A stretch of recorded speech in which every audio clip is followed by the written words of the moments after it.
Ryder Slifer. Batting fifth is shortstop number 2, Ethan Meester. Batting sixth is left fielder Hayden Geertis. Batting seventh is right fielder is Mason Thiede. Batting eighth is third baseman Asher Letterman. And batting ninth is second baseman number 15, Riggs Yoder. But we are underway here, top of the first. As first two pitches are outside. A quick 2-0 count. Judd Jarofsky is the pitcher tonight for Grundy Center. One of their star senior captains, of course. Been a star in pretty much all sports that you can think of here in Grundy Center, as he'll be off to Stanford after the summer to play golf at Stanford. Wapsie Valley head coach by Logan Flack, and Grundy Center is head coach by Pat Brown. Quick 4-0 count will lead off with a walk with Wapsie Valley,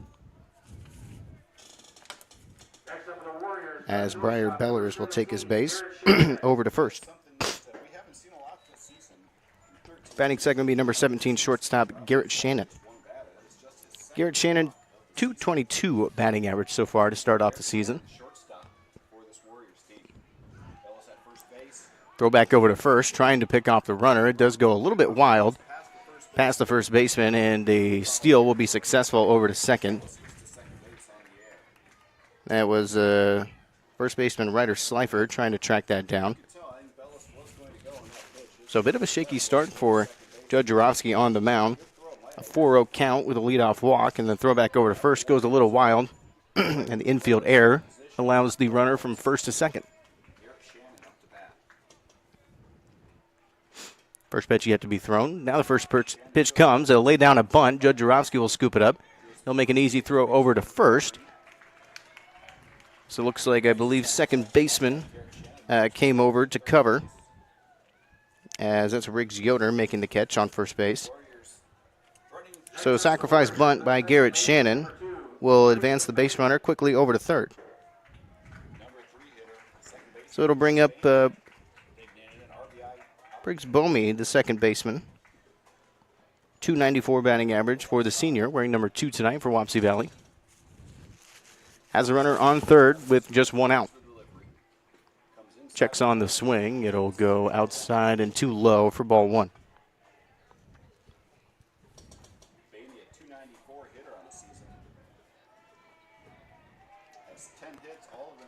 1-0 count delivers, and off the bat and off foul for a 1-1 count.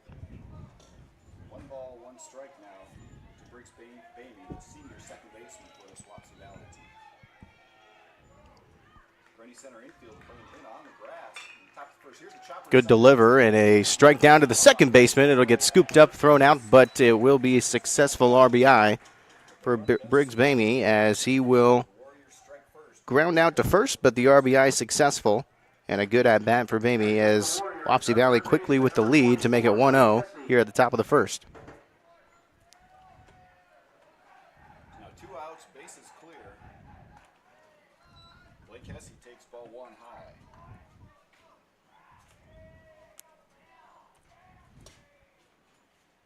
Hesse playing third base tonight, swings and fouls this one. This one is off and foul. Just kind of getting the scoreboard fixed up for you, as it's a 1-0 lead quickly after the leadoff walk, sacrifice bunt, put the runner in scoring position, and then Briggs Baby was able to ground out over to first, but successful RBI makes it a 1-0 game.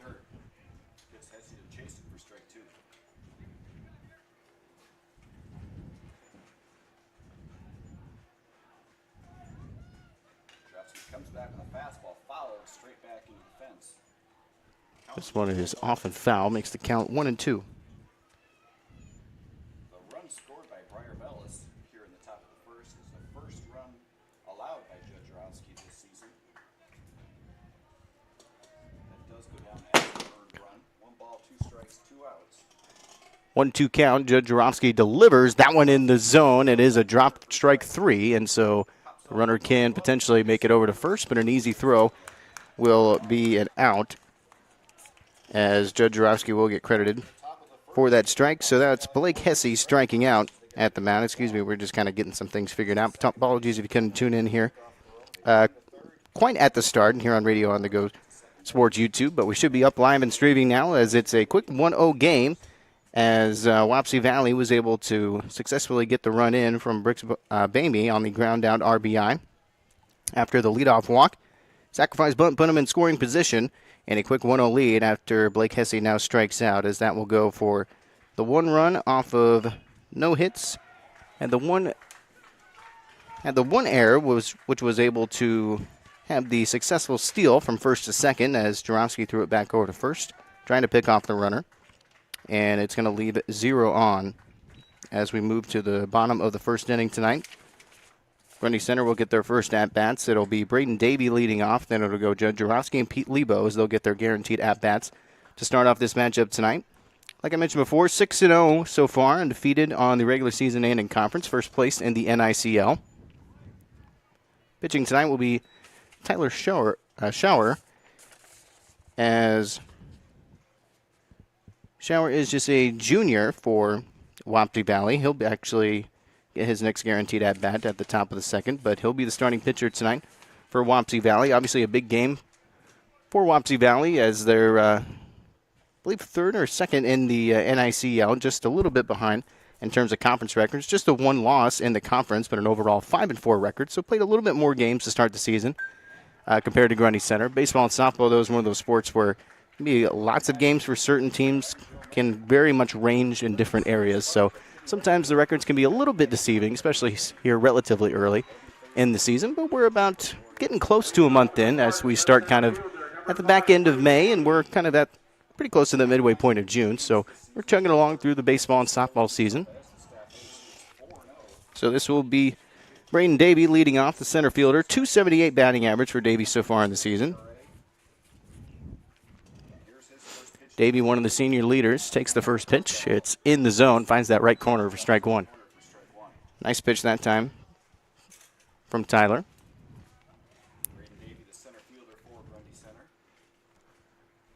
0-1 count, breaking ball, gets chopped and fouled back behind the spectators. And again, a big thank you to our sponsors here tonight to make this broadcast possible for you. Have CropRite, Creekside, Grundy Center, GMB Bank, DMB AgriSystems, and Ellsworth Community College. 0-2 count, delivery on the way, and Davey's going to get a piece of it, and it's going to be behind the plate but back in, but will get called a foul. Took that bounce behind kind of home plate or in kind of the batter's box and then into play, but a foul ball is the call from the umpire. 0-2 count delivery. That one's going to be too low. Back pass below the corner for ball 1. Really good pitch by Tyler Shore there that Davey would bite on. 1 ball, 2 strikes. 1-2 count. Davey's going to hit it down the third base line, but goes off foul. Not a bad swing that time from Davey, trying to get things started here in the first inning.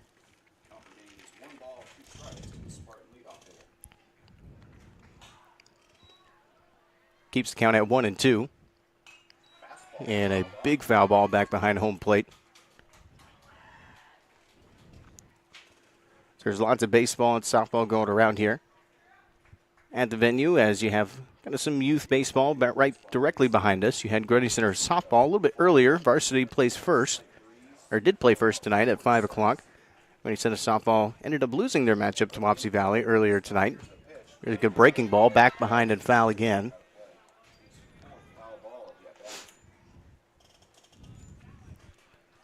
Count remained at 1-2. 4 total foul balls, a part of this at-bat for Davey. 1-2 delivery, good take that time, makes it a 2-2 count. Pretty easy read that time for Davey. .278 batting average for Davey as the leadoff pitcher or the leadoff hitter in the batting order. He will chase this one, a drop strike 3, as he'll try to make it over to first and will be out. So it will be a strikeout for Davey. Just couldn't quite tell if he got a piece of that or not, but it's a drop strike 3. So Davey will strike out. It will bring up Judd Jarofsky, the pitcher tonight. .667 batting average so far on the season. Don't need to be the one to tell you. Obviously a tremendous start for Jarofsky on the season so far. Jarofsky will take the first pitch. It'll find that zone, though, inside for strike 1. Tyler Shore just pounded the strike zone so far through the first 0-1 count. That one too low. Goes for ball one. No one on base after the leadoff strikeout from Braden Davey. Pete Lebo will be next up to bat. Takes that pitch.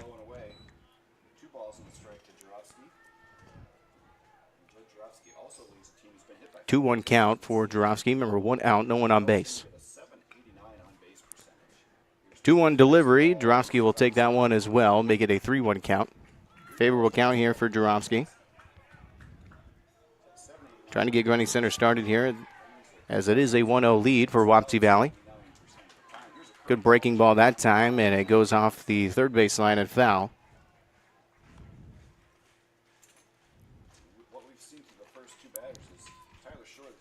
So this will make it a full count.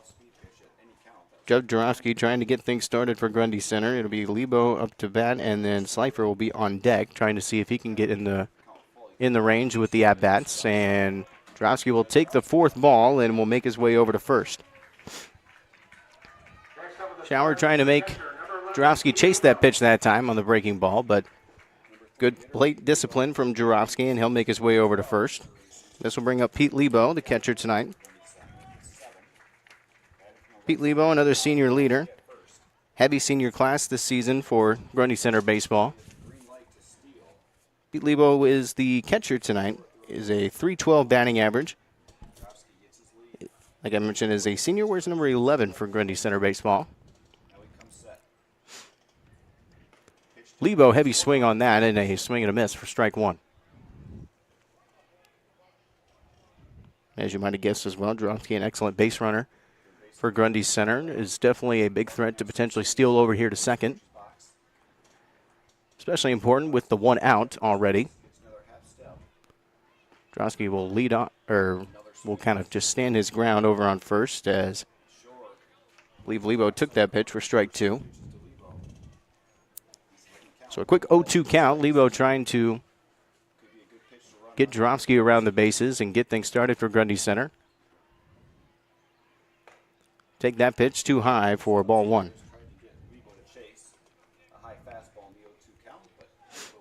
Ryder Slifer waiting on deck. The first baseman. The senior catcher for Grundy Center. Batting in the 3 spot, Judge Jarofsky, the senior pitcher on first base. 1-2 count delivery, and a little bit of a lean out of the way from Lebo, as that's an easy one to take for ball two. Just getting underway here. Again, thanks for tuning in here to Radio On The Go Sports YouTube, as we had a little bit of internet problems at the start, but we're pretty much up and going ever since this game got underway here in Grundy Center. So again, thanks for tuning in. Remember, we have some other matchups going on around Central Iowa as well. Jarofsky's going to head over to second, slide in, and he will be called safe as a successful steal for Judge Jarofsky. Good lead off that time, as Jarofsky stayed patient on first base, waited for his moment, and he makes his way over to second, and now is in scoring position for Pete Lebo. This will make it a full count.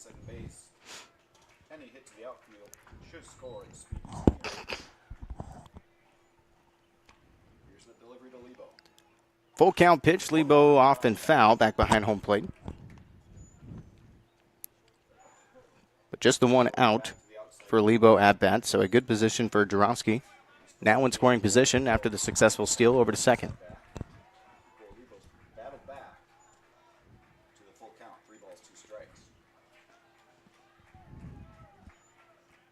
Shower taking his time, and now a delivery off and foul. Keeps the at-bat as Lebo.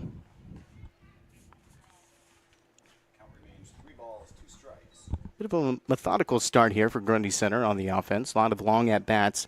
Davey was a pretty long at-bat. Ended up striking out in the end, but kept that at-bat and kept the pitch count pretty high for Shower to start off this matchup so far tonight. And another strike and foul back behind home plate. Similar spot as well.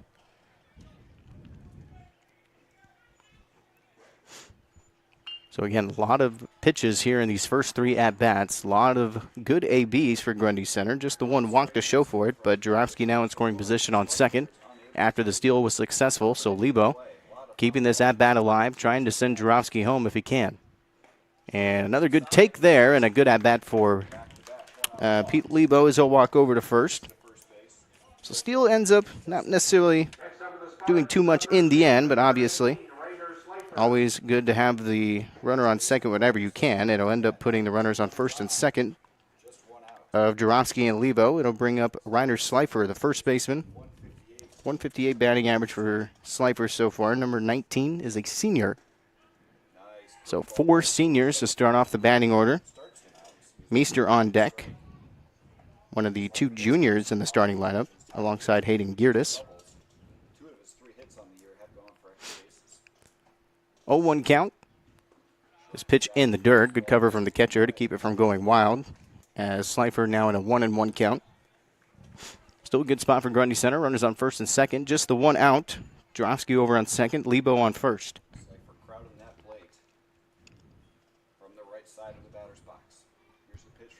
1-1 delivery. This one sounded good off the bat, but goes off foul. Past the third baseline into left field, as that will make it a 1-2 count. Typically, when you see a batter crowd the plate like Slifer does, they want the ball on the inside. That's where they like those pitches. Let's see if Shore challenges him here. 1 ball, 2 strikes to Ryder Slifer. Shore delivers, and it's going to be a risky swing, and goes for strike 3, I believe.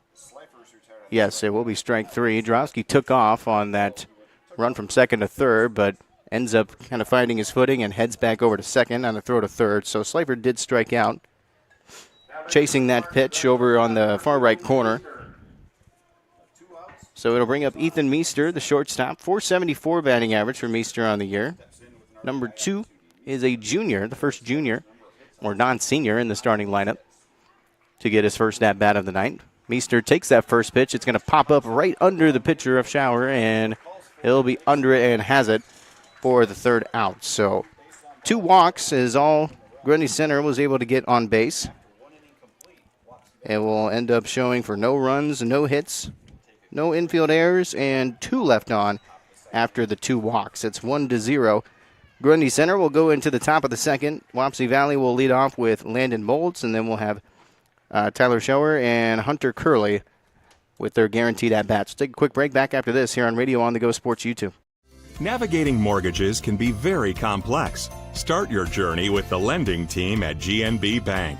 We're committed to getting you to your next home. We offer both fixed-rate and adjustable-rate mortgages to fit your specific needs. Our experienced lenders help guide you through the process. You can make payments or receive customer service at your local GMB Bank office. Whatever your dream home looks like, we'll point you in the right direction at GNB Bank. For your commercial or agricultural projects, trust D&B Agrosystems of Hubbard. D&B Agrosystems is a turnkey operation for commercial and on-the-farm solutions. At D&B, they offer grain storage, handling, and dry systems for all sizes of operation. For more than 40 years, D&B has built a name of consistently delivering quality products and prompt, reliable service at competitive prices. For complete details on what D&B Agrosystems of Hubbard can do for your operation, visit dnbsystems.com.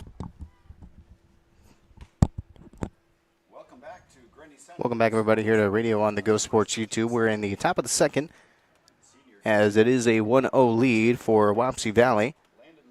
Had a good start for Wapsie Valley, as their first at-bats kind of went as probably as good as you can ask for. Had the leadoff walk, and then the sacrifice bunt put into scoring position, and then the RBI from Briggs Bomi was able to send in the run of Bellers, and they're off to a nice start.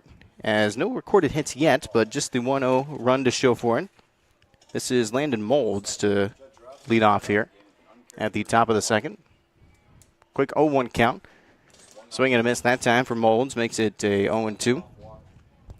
Molds is the designated hitter tonight. I believe designated hitting for left field this evening.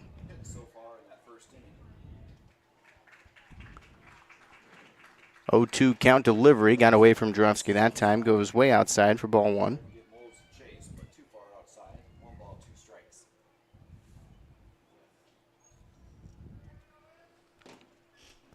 1-2 delivery. Trying to find that bottom right corner and outside for ball 2. Just leading off here for Wapsie Valley here at the top of the second. Molds with a 280 batting average on the season so far. Good swing that time. That's going to get driven deep into right field and comes up a little bit shorter than expected. Right in the middle of the right fielder as he's well under it for the first out. That is right fielder Mason Thede with the catch. So Molds will fly out into right field.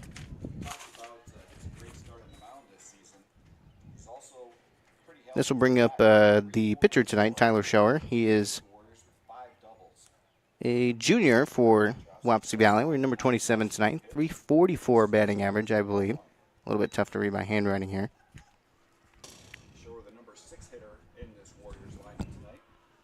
So pitcher versus pitcher at bat.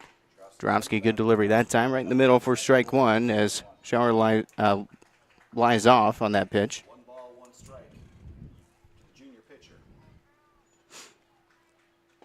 1-1 delivery and a swing and a miss that time. Reached a little bit for that one for strike two. Just the one out after the fly out from Molds. On deck is Hunter Curley. 1-2 delivery. That's low but in the zone for strike three as Schauer got caught looking, as that will be the second strikeout of the night for Judd Jarofsky. That'll bring up Hunter Curley. He's at first base tonight. 355 batting average for Curley. So we go seventh in the batting order. He's wearing number 9 tonight, another senior for the Wapsie Valley Warriors. Left-handed hitter as well. Delivery in that low part of the zone, and a good strike there from Jarofsky makes it an 0-1 count. So 2 outs after the fly out and strikeout. Curley just trying to get Wapsie Valley. Get somebody on base, trying to see if they can get something going. This one flies out to left field and out for foul ball.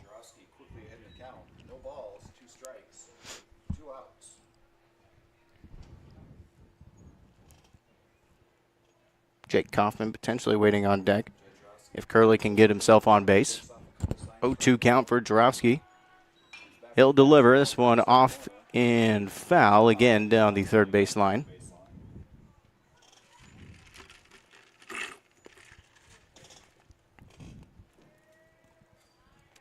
Curley spoiled the 0-2 pitch, and he'll get one more pitch coming from senior Spartan Judd Jarofsky. 0-2 delivery for Jarofsky. Swing and a miss that time. So count stayed at 0-2. Couple of foul balls, but eventually Jarofsky gets that strike three. And a quick top of the second for Grundy Center. Makes quick work after the flyout and back-to-back strikeouts. Goes for no runs, no hits, no errors, and nobody left on as the top of the second goes by with 3 up, 3 down. We'll move to the bottom of the second, of course, as Hayden Geerdes will be set to lead off for Grundy Center. On deck will be Mason Thede and Asher Lunderman. As Hayden Geerdes, 214 batting average over in left field tonight. Number 24 is a junior for Grundy Center. First inning went not necessarily ideal. Jarofsky was able to get himself on base with a walk. Pete Lebo as well eventually. But then a strikeout from Slifer and an infield flyout from Meester ended up leaving both the runners on first and second. So no recorded hits. Wasn't able to get anybody in, I say, realistic scoring potential. Obviously, Jarofsky, very good base runner, had the potential to round second over to home if anybody was able to put something into play. But with the strikeout, infield flyout, no chance for anybody to get home. So Grundy Center will look to kind of rehash a little bit. They'll go 6, 7, and 8 into the batting order. See if they can work something potentially back to the top of the batting order. Good day so far for Tyler Schauer, as he's a pretty impressive pitcher so far. You can tell he's got a couple of pitches in his arsenal. Got some good breaking balls, able to find the zone pretty consistently tonight. Definitely one of the better pitchers for Wapsie Valley, and a good showing so far. So Wapsie Valley hangs on to the lead here, just pretty early here in the bottom of the second. Welcome back to Grundy Centers. Just moments away from the first pitch to the bottom of the second. Left fielder, number 24, Hayden Geerdes. So Hayden Geerdes will step up into the box. Junior pitcher Tyler Schauer for the Wapsie Valley Warriors. First pitch, breaking ball will find in the zone for strike one as Geerdes lays off. Schauer quickly back to work, comes back, same Well, another breaking ball as well. A little bit lower that time. Got a piece of it for strike two as it goes back behind foul. Pitch is really keeping these Spartan hitters off balance. So it starts at their front shoulder, just has a big sweeping break to it, ends up on the outside corner.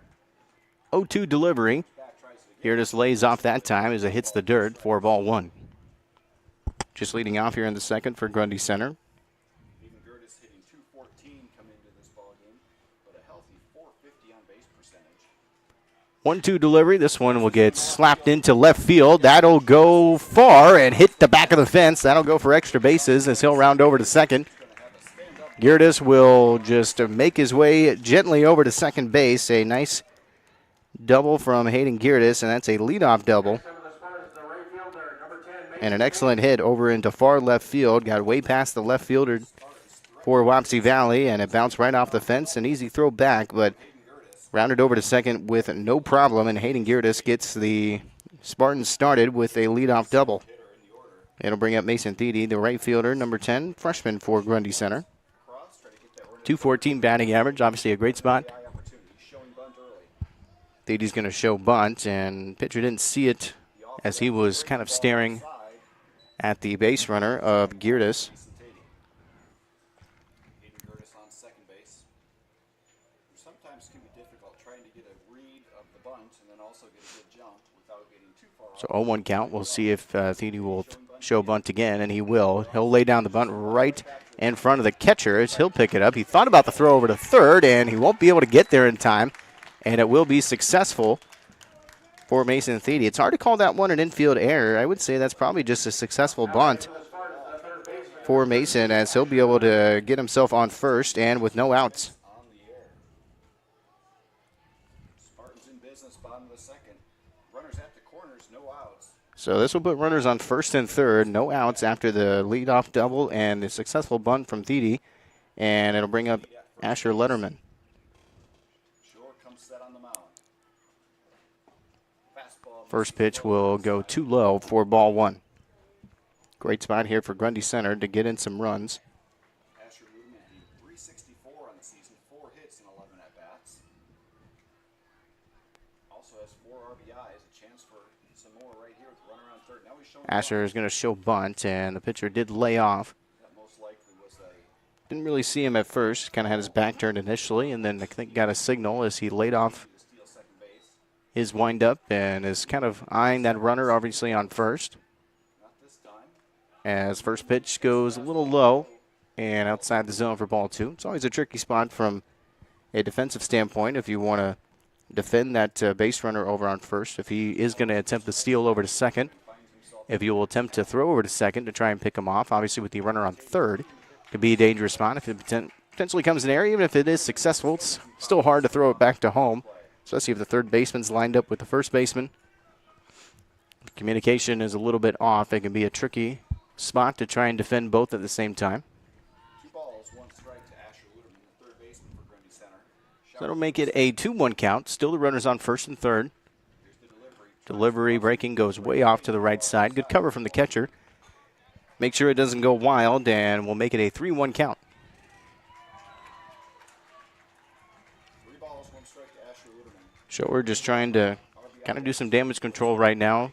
Not necessarily too concerned if he pulls off a walk here, but Comes inside with the fastball. that is inside and outside the zone for ball 4. So Luderman will take his base over to first.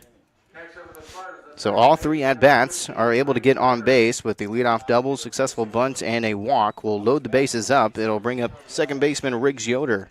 Riggs Yoder, a 143 batting average on the year. He's ranked number 15. He's a sophomore for Grundy Center, but bases loaded with nobody out. An excellent spot for Grundy Center. Feels like obviously they have to get something on the board here with the lineup they have, and the back of the top of the batting order is going to be due up after this at-bat. So Davey essentially is kind of guaranteed an at-bat with no outs. And Riggs Yoder up to bat, 9th in the batting order. We'll round out the starting lineup. Tried to intentionally check his swing that time. Couldn't get it back as we'll go over the plate for strike 2. The 0-2 count. Just trying to put some kind of contact on the ball. Obviously a force out at every play. At every plate, excuse me. as that pitch a little bit too low. Good try there from the catcher, trying to frame that pitch back into the zone. Looked a little convincing, but umpire will not be able to give it to him. Make it a 1-2 count. Another curveball coming from shore. That is delivery. Yoder will pop this into center field. Center fielder will be under it, and the runner will not be able to make it from third. It's just a little bit too shallow to be able to have the attempt to run home. So a good defensive cover that time from Wapsie Valley and prevents the RBI for Riggs Yoder as he will fly out into shallow center field. It looked to be potentially deep at first, or deep enough at first to be able to send in the runner from third, but good work from the defensive Wapsie Valley center fielder of Briar Bellers was able to pretty much step up, be able to keep that runner on third. So bases loaded again, as this will get popped up into right field. That will stay fair. It'll get caught by the right fielder. The runner will now get sent home. Oh, no, it will not get sent home from third. Throwback home was off the plate. It could have been a potential run for Grundy Center, but again, the runners tag up and they will stay put as Davey sent that into right field. So Davey will fly out right on that baseline over into right field. So back-to-back flyouts, but no sacrifices and no RBIs, and now sacrifice no longer in play for Grundy Center. So this will bring up Judd Jarofsky. Jarofsky had the walk, of course, in his first at-bat. Now he's asking to put this in play. Sacrifice no longer on the table with bases loaded. This will pop up into right field. Right fielder seems to be under it, and he will have it. And Grundy Center will stay scoreless after a hot start to this inning. Had bases loaded with no outs and is going to leave all runners at first, second, and third with the bases loaded. 3 straight flyouts and not able to get one runner home. As pretty big missed opportunity for Grundy Center. As able to get 2 hits. You can argue that bunt potentially from the catcher, and you can argue, obviously, the infield error as well, but the 3 left on is the most important stat for Grundy Center as we move to the top of the third. We'll take a short break. Wapsie Valley will be due up, and they will lead off with Jake Kaufman after this here on 92.9 and RadioOnTheGoSports.com.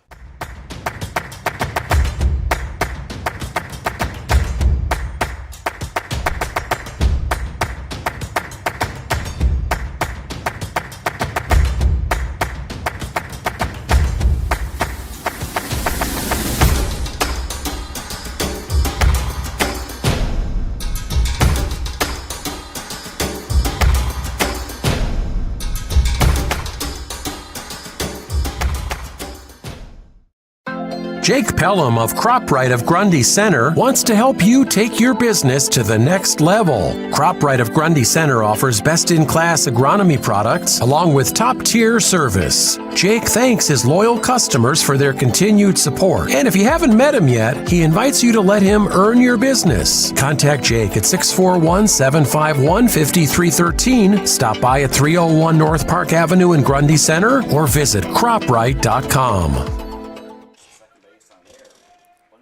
Welcome back, everybody, here to Radio on the Go Sports YouTube.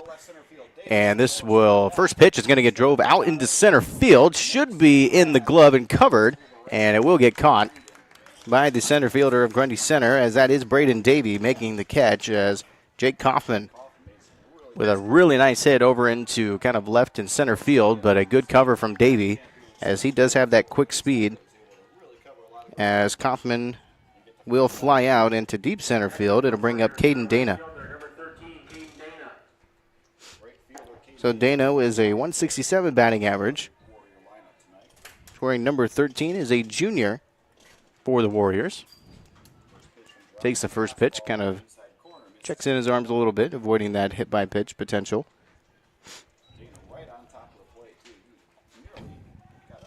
On deck will be Briar Bellers. This is knocked and fouled back behind home plate.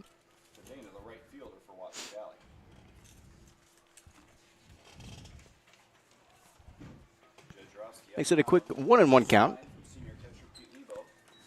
Jarofsky delivers, swing and a miss that time for strike 2. Judd Jarofsky has has 3 total strikeouts actually on the night so far. Coming into the top of the third here, Wapsie Valley with the 1-0 lead. Had a good first inning, second inning, not much to show for. This one, a bit of a check swing, but it was able to put it down, and then a bit of an infield error that time from Grundy Center. As Caden Dana, he'll be able to make his way over to first after the infield error. So Dana kind of checked his swing a little bit, made contact, and then the shortstop for Grundy Center, Ethan Meester, with the infield error, will have the runner on first for Wapsie Valley. That'll bring up Briar Bellers.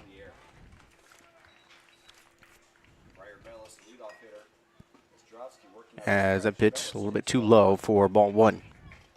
So we're back to the top of the batting order. Bellers had the leadoff walk to start up this matchup in the first inning.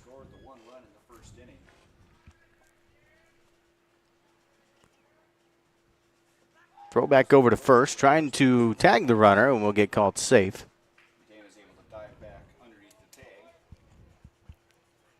Bellers has a .333 batting average coming into this matchup tonight. Still a junior for Wapsie Valley. Heavy swing that time and off and foul. 1 ball, 1 strike.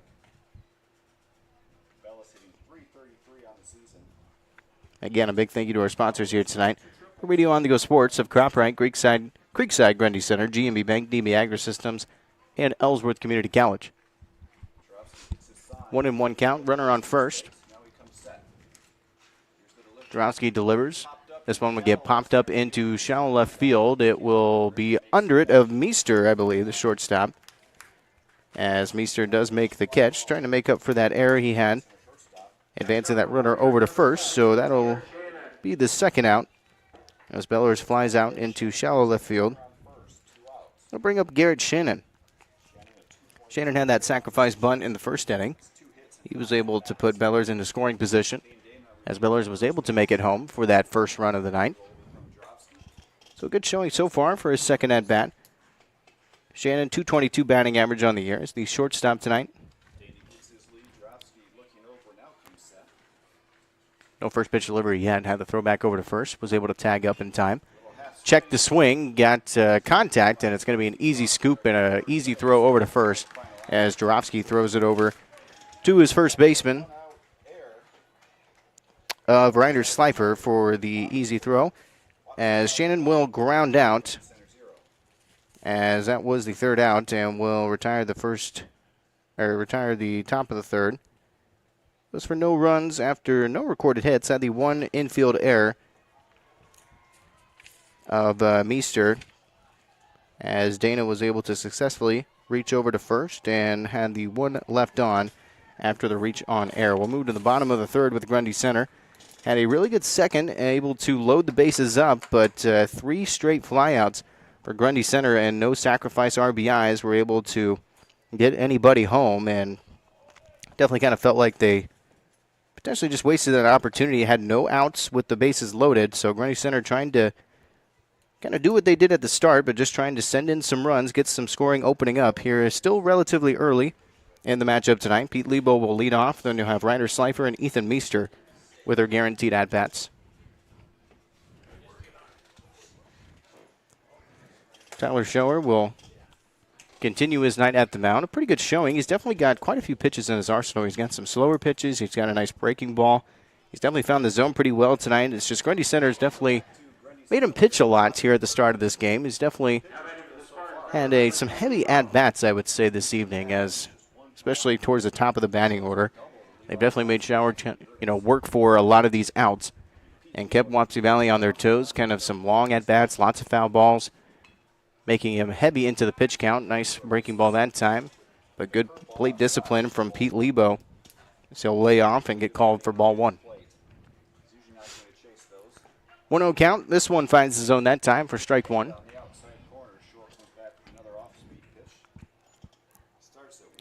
Lebo had the walk in the first inning. This is his second at-bat tonight. Lebo, heavy strike over into center field. That will travel quite a bit. That will stay in the field of play.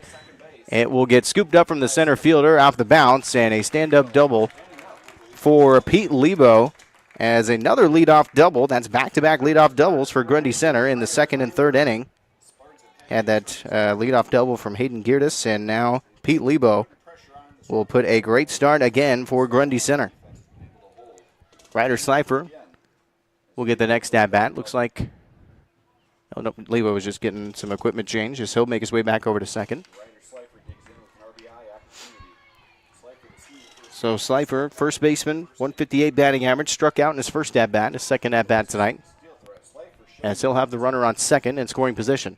Showing bunt, he's going to drop this down to the pitcher. He's going to throw over to third. That's going to be a wild throw and an infield error, and that will easily score the run.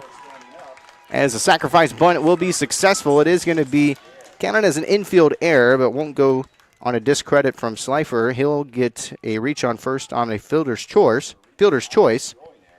And then the error will send him over to second for Ryder Slifer, but Pete Lebo will come on home and open up the scoring for Grundy Center. So again, just kind of recapping, as Pete Lebo, the leadoff double, Slifer lays down the sacrifice bunt as he will reach first on a fielder's choice, but then he will reach second after the infield error, and that will send Lebo home. So that puts another runner again on second with no outs. So same exact scenario. Delivery, heavy swing that time, can't make contact for strike one. So Ethan Meester, his first at-bat, the infield flyout, his second at-bat tonight. Great spot for Grundy Center. Definitely a good feeling for Grundy to get the scoring opening up after that unfortunate second inning. This one drove it over into shallow left field and will drop for a single for Ethan Meester as he'll get himself on base and will move the other runner over to third. So Meester gets himself a single and on the board. 2 hits in this inning for Grundy Center. This will bring up Hayden Geerdes. He had the leadoff double in the last inning. Geerdes will have runners on first and third with no outs.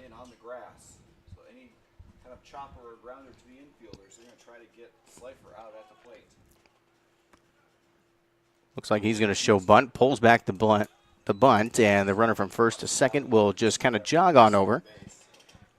Obviously not wanting to make the potential throw over to second to make the potential error. Don't want to risk anything, just kind of conceding the steal over to second base. Infield defense stepped up quite a bit, ready for a potential laid down bunt, trying to protect home plate potentially. Making a quick 2-0 count. Wapsie Valley just trying to salvage this a little bit. So they've only given up the 1 run, but Grundy Center in an excellent spot to add up the scoring.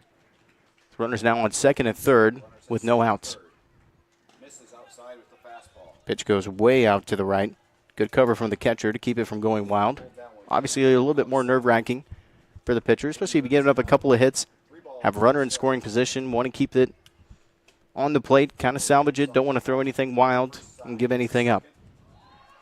Here's a pitch off to the right, and we'll go outside the zone for ball 4 as Geerdes will take his base, and that will load up the bases. So Mason Tatey will get his second at-bat. He was able to lay down the bunt, reaching over to first. You can argue it was kind of an error. Probably was from the catcher. You got to remember, I am not the official scorekeeper. If you have a difference of opinion on any errors or hits, just know I'm not the official scorekeeper. I will not be reporting anything online or anything of that matter. Just reporting to you off my personal opinion of what we see tonight. Time call here. Mason will step back into the batter's box. So bases loaded, 1-0 count, no outs. Tatey heavy swing that time, and a foul tip goes for strike 1. Mason Tatey hitting .214 on the season. 3 hits and 14 at-bats. All hits have been singles. 1-1 delivery here for Schauer, and it will be a swing and potentially another foul tip, but either way, it goes for strike 2. So 1-2 count. Asher Letterman is on deck here for Grundy Center. Heavy swing that time and a miss for Tatey for strike 3. And that will be the first out as Tatey will strike out. Number 13, Asher Luderman. It is Asher Letterman on up to bat now. Had the walk in his first AB. Still pretty similar scenario, just the one out now for Grundy Center, but bases loaded up. It's Letterman trying to just put something in play, get the scoring opened up a little bit more. Remember the leadoff double from Lebo, then the laid down bunt for Slifer. Was able to have an infield error on the throwback over to third. Was able to send the run home. Here's the ground ball over to the shortstop. The throw is going to go home. It will be out. Throw over to first is there in time. A double play from Wapsie Valley keeps the scoring at bay for the Spartans. Great defense that time from the Warriors of Wapsie Valley as Letterman will ground out, and the double play is successful. It'll keep it a 1-1 ball game after the hot start in this inning for Grundy Center. So that bottom of the third will go for the 1 run off of 2 hits, the 1 infield error, and again, 3 left on for Grundy Center. We'll take a quick break. Back after this here on Radio On The Go Sports. Discover Creekside Assisted Living in Grundy Center, where comfort, care, and connection come together. With their 3rd consecutive deficiency-free rating, you can trust the quality and compassion of their team at Creekside. Enjoy on-site therapies, transportation to appointments, and personalized support that makes every day simple and fulfilling. At Creekside, life is about living well, your way. Take a virtual tour or schedule your visit today at creeksidegrundy.com. Navigating mortgages can be very complex. Start your journey with the lending team at GNB Bank. We're committed to getting you to your next home. We offer both fixed rate and adjustable rate mortgages to fit your specific needs. Our experienced lenders help guide you through the process. You can make payments or receive customer service at your local GNB Bank office. Whatever your dream home looks like, we'll point you in the right direction at GNB Bank. Welcome back, everybody, here to Radio On The Go Sports. Grundy Center tied up with Wapsie Valley tonight, top of the 4th inning. Wapsie Valley leading off with Briggs Bomey will lead off here at the top of the 4th. 1-1 ball game. Wapsie Valley had the first run of the night after the leadoff walk from Bellers. Able to have a sacrifice bunt and then an RBI from Briggs Bomey as he's leading off here in this 4th inning. But Bomey with the RBI in that first inning. 2 pitches, 2 balls on a quick 2-0 count for Grundy Center. The biggest stat that you can look at in this game so far is the amount of runners left on base for Grundy Center. This one goes off and foul near the Grundy Center dugout for a 2-1 count. But in terms of total left on, it is up to 8 base runners now for Grundy Center. Back-to-back loaded bases were left on base for Grundy Center. Also important to note, it was 0 outs, and both loaded up bases as this goes off and foul. Goes up to a 2-2 count. But yeah, both loaded bases were started off with no outs for Grundy Center. In the second inning, weren't able to score any runs off of the loaded bases.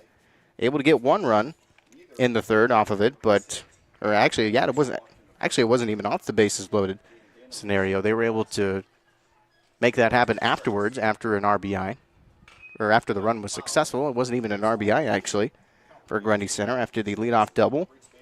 Then a successful laid-down bunt from Slifer. Then an infield error was able to score the run. And then a hit and a walk was able to load up the bases, but no successful runs batted in afterwards, keeping it 1-1. Here's a great ball driven into right field. This will be Davey covering it, and his speed will be able to make it there in center field for the out. Well hit ball that time from Briggs Bomey, but this will lead to a leadoff flyout and will bring up Blake Hesse. Blake Hesse struck out in his first at-bat, so he'll look for a better at-bat this time around. Landon Molds will be on deck for Wapsie Valley. Takes the first pitch and goes for ball 1. Judgerowski still at the mound tonight. He's had a pretty good day at the mound, I would say.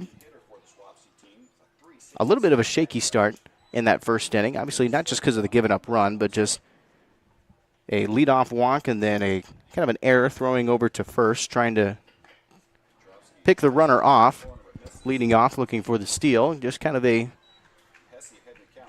trickier start and ended up kind of giving up that run. But ever since then, everything's been pretty consistent in the zone. Been tough to get things going for Wapsie Valley ever since that first inning. Makes this a 2-2 count now with one down. That is a delivery. Ooh, just a little bit outside the zone. Tough one there. Drofsky thought he had that probably in the zone. Make it a full count. 3-2 count, off and foul. Keeps the count full. Blake Hesse, remember the third baseman, 367 batting average on the year. Really good player for Wapsie Valley. Trying to open up some things here in this fourth inning. Remember, 1-1 ball game. This one chopped right down to Jarofsky. He was able to quickly react, get it in his glove, and throw it over to first. As Hesse will ground out over to first. This will bring up Landon Molds, a designated hitter tonight, 280 batting average. Flew out in his first at-bat. Now back to the Warriors, number 18, Landon Molds. So 2 outs. Nobody on base with the 2 up and 2 down. A ground out and a fly out for Wapsie Valley. This throw off the zone down to the right for ball 1. Remember, this is an NICL conference game. It's a big game for Wapsie Valley specifically, as they are 5-4, but just the 1 loss in the NICL conference. A win here against Grundy Center would definitely put them right in the conversation to be in the top spot in the NICL conference. This one struck and fouled back behind home plate. Just got a tiny piece of it was Molds.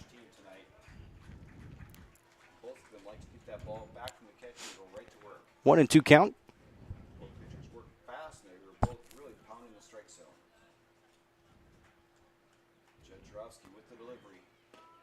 A swing and a miss from Molds that time. A good delivery from Judd Jarofsky will bring up 3 up and 3 down. A fly out, a ground out, and then a strikeout here in the top of the 4th. Goes for no runs, no hits, no errors, and nobody left on at the top of the 4th. We'll go to the bottom with Grundy Center. They'll lead off with Riggs Yoder. Then we'll go back to the top of the batting order with Braden Davey and Judd Jarofsky. They'll get their guaranteed at-bats at the bottom of the 4th inning. We'll take a quick 30-second break back after this here on Radio On The Go Sports.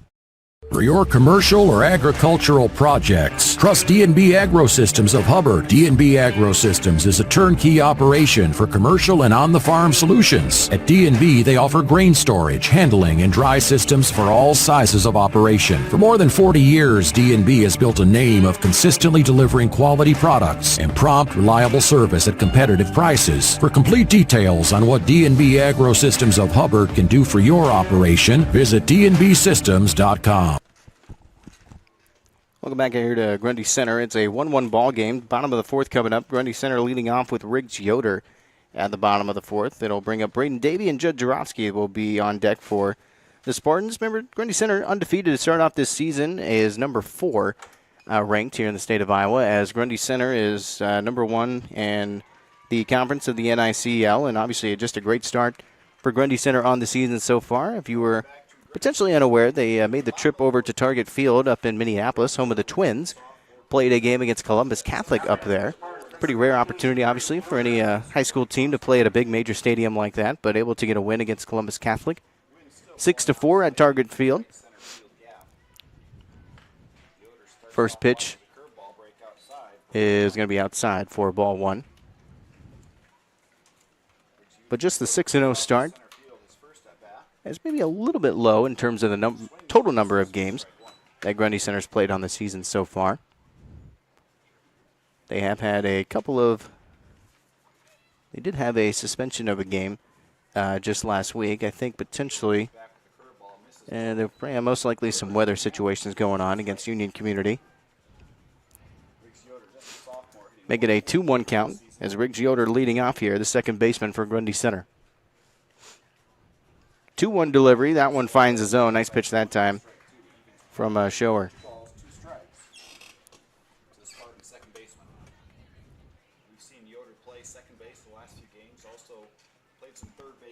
Makes it a 2-2 count. Here's a delivery from Shower. That'll go off a wild pitch.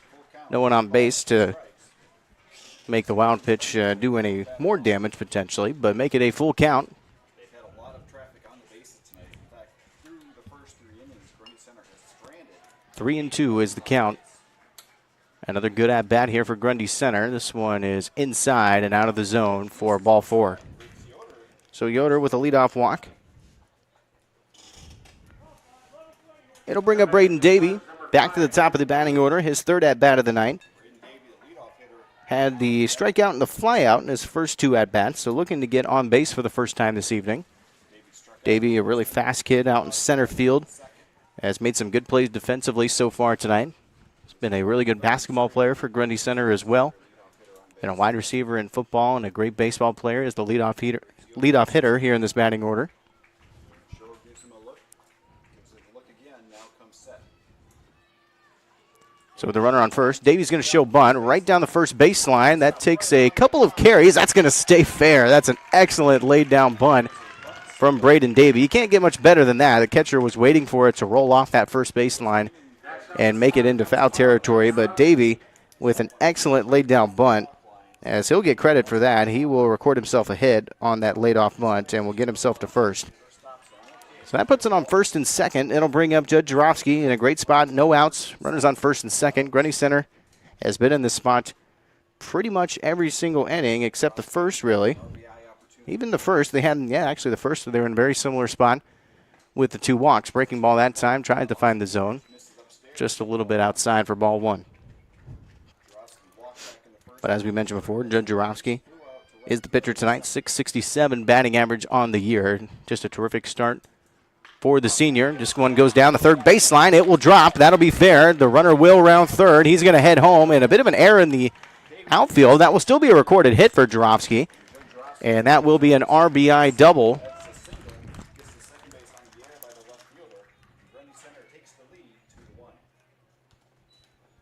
So an RBI for Jarofsky.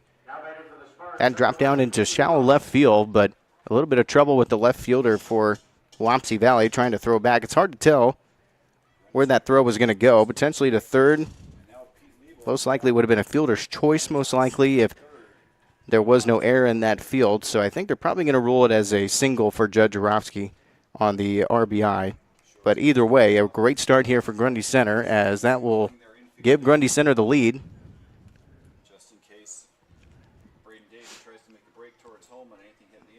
First pitch here at this at-bat goes off and foul. This is Pete Lebo on the at the plate. Had the walk and the double. A great night so far for Lebo. Puts runners on second and third now with an 0-1 count. Still no outs after the RBI from Judd Jarofsky. Bit of trouble with it in the outfield. Puts runners on second and third. So I believe Riggs Yoder was the one that did come home for the run.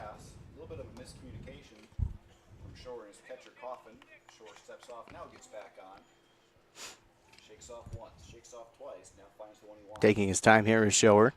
Now he delivers, trying to find the outside zone. Just a little bit outside, missing some calls. You can see some visible frustration from Shower, just trying to get some of these pitches inside the zone. He's walked a few times, maybe he didn't think he should have. And a swing and a miss that time from Lebo for strike 2. Making a 1-2 count. This is a great spot for Grundy Center again to really open up the scoring. They've been in some great spots, really in pretty much every inning tonight. Have left a lot of runners on base. 8 total out of the first 3 innings. Had 2 in the first, 3 in the second, 3 in the third. As Grundy Center putting themselves in great spots, just trying to finish and getting a few more runs to show for it on some good on base and some good hitting tonight overall. So far 4 hits in the first 3 innings, and the hit recorded from Judd makes it 5. That Davey was able to lay down the bunt and record himself a hit as well down that first baseline. And a swing and a miss for Pete Lebo as he will strike out. As still a great night from Lebo with a walk and a double. This time he'll strike out. It'll bring up Ryder Slifer. So it's actually 6 recorded hits tonight. Here in the bottom of the 4th now with Slifer. was the first out. Still a 2-2 count. Reached out for that swing. Goes for strike one. Shore heading the count. No balls, 1 strike to Ryder Slifer. So an 0-1 count. Runners on second and third. For the Warriors. Shower delivers. That one outside for ball one. Pitch again. This one breaks a little bit too far outside. As Slifer takes it for ball 1. Ethan Meester is on deck for Grundy Center. Seeing if he can get himself another at-bat tonight. And a wild pitch goes behind plate. An easy stand-up run for Braden Davey. As Davey will come home, no need to slide, and a wild pitch sends home the run and will extend their lead to 3-1. Jedrzejowski advances to third on the wild pitch. So that'll make it a 3-1 game. It'll be a 2-1 count after the wild pitch went for ball two. Jarofsky's now over on third after the wild pitch. For catchers to grab sometimes. I think that's what happened. Tough spot now for Wapsie Valley. Obviously the 1-0 start. Able to play some really solid defense. Had that double play, too, to end the third inning. Keeping Grundy Center at bay after the bases were loaded, but still manageable. Just trying to keep Grundy Center at bay with just the 1 out, runner on third. Bunt was initially showed from Slifer. Now he steps off. Slifer shows bunt again. He's going to lay it down to the pitcher. He's going to throw it over to first. The runner will stay at third. And no attempt to come home, so it'll be a laid down bunt for Slifer, and he will be out at first. Number 2, Ethan Meester.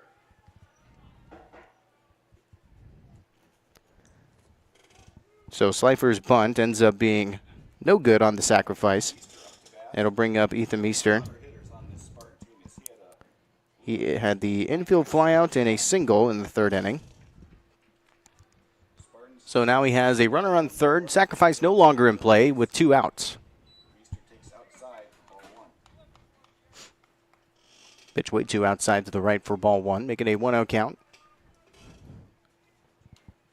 Tyler Shower, a good night tonight, just trying to kind of do some damage control. He's overall played an exceptional game, especially with how many base runners have been here for Grundy Center and all the good at-bats tonight. A lot of pitches have been thrown for Showers tonight. Most likely will not play a full game this evening. This will be fouled off into the crowd, and thankfully spectators attentive and able to get to it. 1 ball, 2 strikes. They get a 1-2 count. Jedrzejowski stands on third base. Wapsie Valley scored 1 run in the top of the first. Spartans have scored the last 3. Shower will take his time here. Obviously another big at-bat, especially with the lone base runner over on third. Up to bat. Shore on the mound. Here's the pitch. 1-2 delivery. This will get sent down over to the shortstop. Scooped up, throw over to first. Looks to be in time and will. A nice defense again from Wapsie Valley. Able to do some damage control as Meester will ground out and leave Jarofsky over on third. As a couple of runs here in the 4th inning will extend this to a 3-1 lead for Grundy Center. Had, I believe, just the 2 recorded hits in this inning. Had the wild pitch and ends up leaving just the 1 runner on third, as this will now be extended to a 3-1 lead for Grundy Center. We'll lead off with Wapsie Valley's Tyler Shower will lead off in the top of the 5th. Back after this here on Radio On The Go Sports.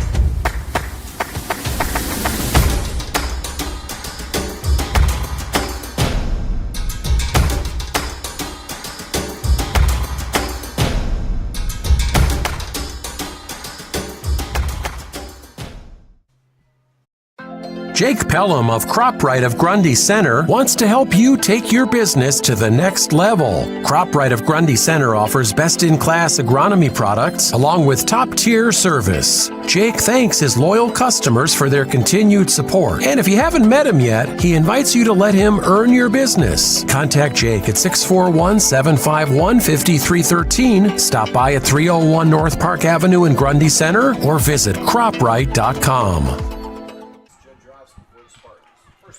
Welcome back, everybody, here to Grundy Center. Top of the 5th inning coming up As Wapsie Valley leading off with Tyler Shower. 344 batting average for Shower on the year. It is just his second at-bat of the night. Struck out in his first AB. First pitch was struck off and foul for strike one. Drofsky delivers, trying to find the top of the zone that time. It's outside for ball one.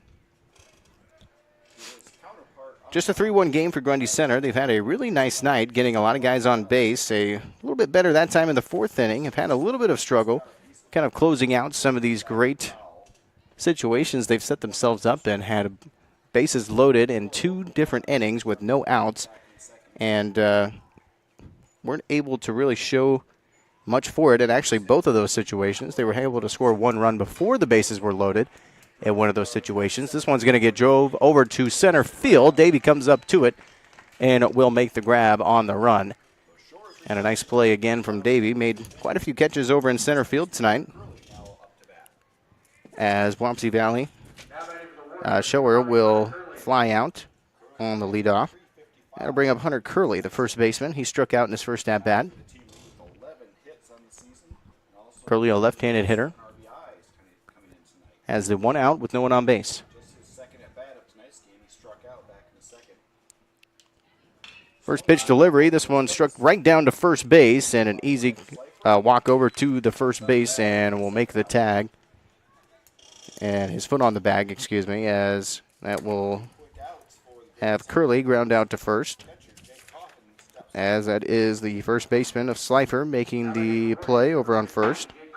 Bring up Jake Kaufman, the catcher tonight. Flew out in his first at-bat, his second at-bat tonight. But a quick 2 up and 2 down with no one on base. Heavy swing and a miss that time for strike one.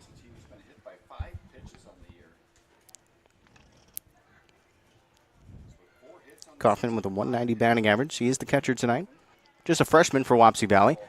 Checked the swing, got a piece of it. It's going to throw over to first from the third baseman, and it will be in time for the out. A nice throw for Grundy Center, and that's the third baseman of Asher Lunerman making the throw, the 8th grader for Grundy Center, with some good infield defense, as Kaufman will ground out. A quick 3 up and 3 down for Wapsie Valley. Goes for no runs, no hits, no errors, and nobody left on. Bottom of the 5th will be coming up. Back after this here on Radio On The Go Sports. Jake Pelham of CropRite of Grundy Center wants to help you take your business to the next level. CropRite of Grundy Center offers best-in-class agronomy products along with top-tier service. Jake thanks his loyal customers for their continued support. And if you haven't met him yet, he invites you to let him earn your business. Contact Jake at 641-751-5313. Stop by at 301 North Park Avenue in Grundy Center or visit croprite.com. Discover Creekside Assisted Living in Grundy Center, where comfort, care, and connection come together. With their 3rd consecutive deficiency-free rating, you can trust the quality and compassion of their team at Creekside. Enjoy on-site therapies, transportation to appointments, and personalized support that makes every day simple and fulfilling. At Creekside, life is about living well, your way. Take a virtual tour or schedule your visit today at creeksidegrundy.com. Navigating mortgages can be very complex. Start your journey with the lending team at GNB Bank. We're committed to getting you to your next home. We offer both fixed rate and adjustable rate mortgages to fit your specific needs. Our experienced lenders help guide you through the process. You can make payments or receive customer service at your local GNB Bank office. Whatever your dream home looks like, we'll point you in the right direction at GNB Bank.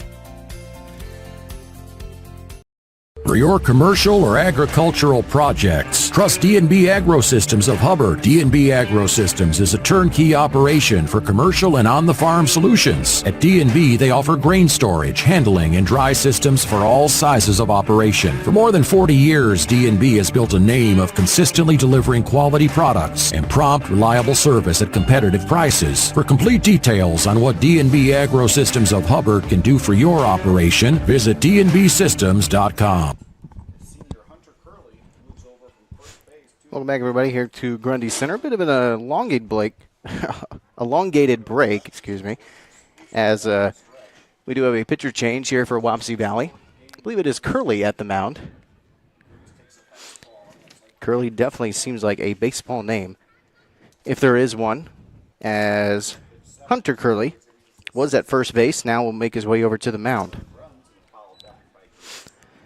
As I was mentioning before, a lot of pitches for Shower, and a lot of heavy at-bats, so it's no surprise with the pitching change coming in here at the 5th inning. Makes a quick 0-2 count, and this one too low for ball 1.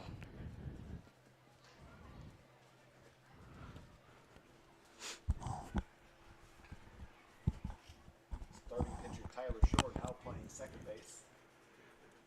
1-2 count, and it went off the glove of Curley. Line drive. Now it's picked up from the shortstop. Throw over to first, and it's in the glove for the out. Nice defense from Wapsie Valley. Defense from Wapsie Valley tonight's definitely kept them in this game. A lot of good at-bats for Grundy Center. Just 3 runs to show for it. Definitely could be a little bit more for the Spartans, but Wapsie Valley staying into this tight contest tonight. But off the glove of Curley on the line drive, and then scooped up from the shortstop of Shannon and throw over to first in time. Oh, sorry, I failed to mention it was Geerdes at the plate for Grundy Center, as Hayden Geerdes leads off with the ground out. This will be Mason Teedy.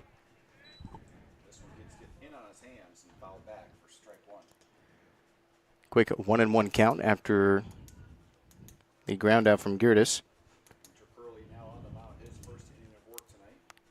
Teedy over at right field tonight. Just a freshman for Grundy Center. It is a pretty heavy upper class season for the Spartans, but you do have the sophomore of Yoder, the freshman of Teedy, and then the 8th grader of Lutterman towards the bottom of the order here. So a healthy mixture of a lot of classes in the starting lineup for the Spartans. Make it a 3-1 count.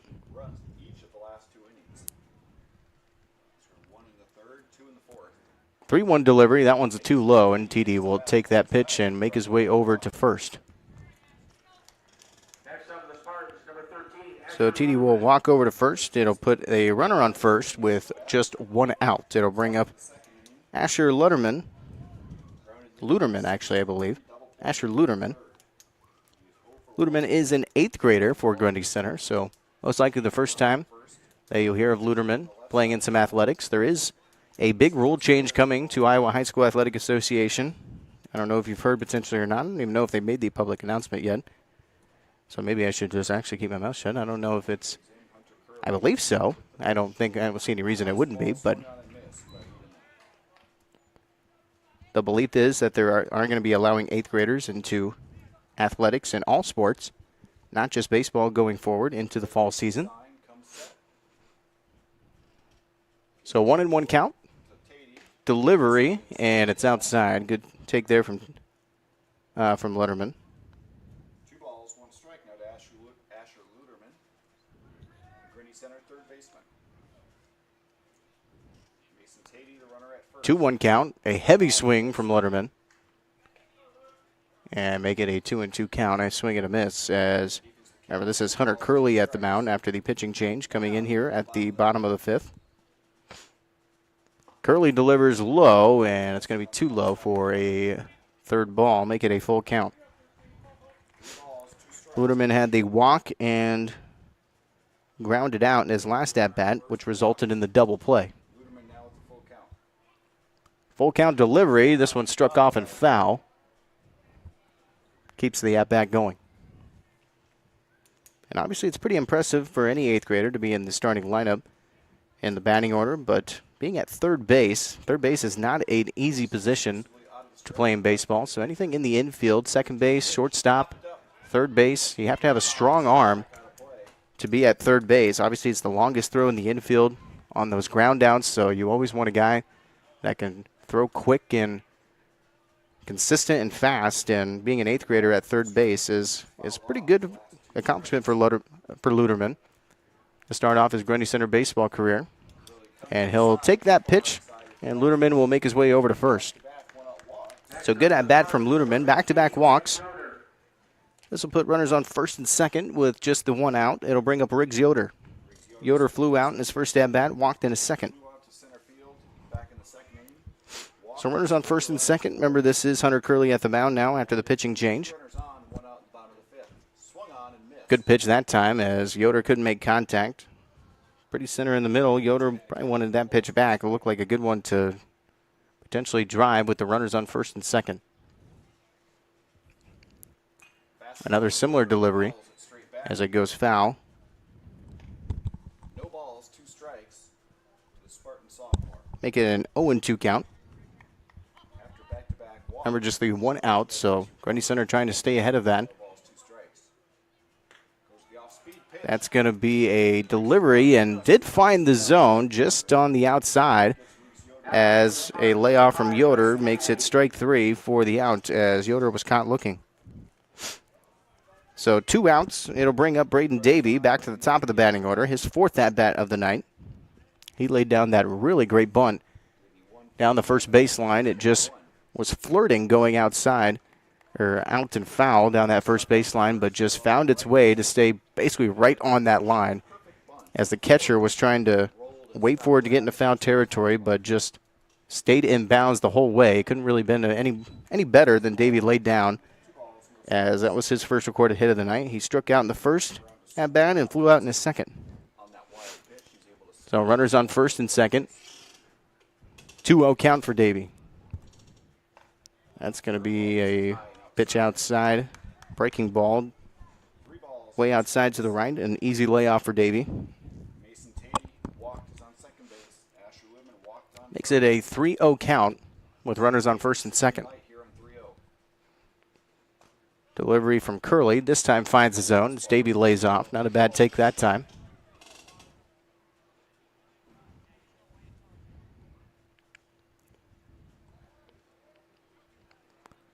Three-one pitch. Davey moves out of the way that time. Avoids the hit, but will go for ball 4. As 3 walks in a row, loads up the bases. Or actually had the strikeout in the middle of it, but 3 walks, though, does load up the bases, and it'll bring up Judd Jarofsky. So Jarofsky, his 4th at-bat of the night. Bases loaded up with 2 outs, so sacrifice not in play. Did have the RBI single in his last at-bat. Walked in his first and flew out in his second at-bat. So he's 1 of 2 tonight with 2 on bases. Takes that pitch for strike 2. Quick 0-2 count for Jarofsky. At first base, anything in the gap could be a chance to score all 3 runners. The bases are loaded up. Grundy Center again with a loaded bases situation. This is their 3rd time in 5 innings where they've been in this spot. Those other 2 times they had no outs to work with. This time they have 2. So a little bit different situation, but again, bases loaded all the same. Ball, 2 strikes to Judd Jarofsky. Hunter Curley trying to keep the scoring at bay. He'll deliver the 1-2 pitch. It's outside, keeps it from going wild. 2 balls, 2 strikes. So makes it a 2-2 count. Pete Lebo is on deck, seeing if he can potentially get an at-bat with the bases loaded or a base runner scoring opportunity, as Jarofsky trying to get on base and send some runners home. 2-2 delivery, way too high that time. An easy layoff for Jarofsky. Tricky spot, though, with the 2 outs, as Curley can try and make this a little bit difficult. See if Jarofsky will maybe lay off. Bases loaded for Grundy Center.